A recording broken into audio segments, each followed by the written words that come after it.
હું નામે પરમાર નિલેશ કુમાર ચંદ્રસિંહ વનસરા ગામનો સરપંચ છું।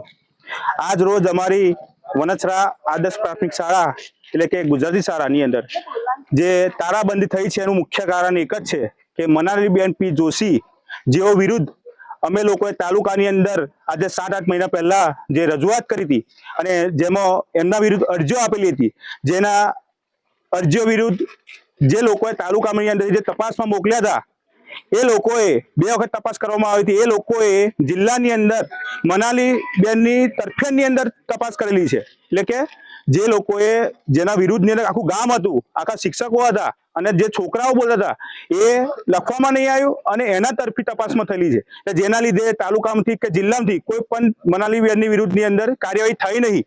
આજે 15 દિવસ પહેલા જ્યારે અમે જિલ્લાની અંદર તપાસ કરવામાં ગયા ત્યારે અમને ખબર પડી કે તાલુકાની અંદરથી જે તપાસના કાગળો આપવામાં આવ્યા હતા તેમાં મનાલીબેનની તરફેણની અંદર કાગળો આપવામાં આવ્યા હતા।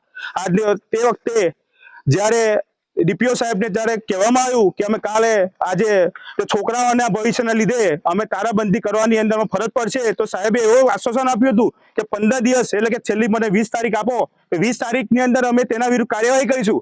આજે 22 તારીખ થઈ છે પણ તે છતાંય કોઈ કાર્યવાહી થઈ નથી, જેના લીધે આજે અમને તારાબંધી કરવાનું ફરજ પડી છે। શું છે બેન છે જે મનાલીબેન છે તે કયા પ્રકારનું જે ભણતરને શું આપશે?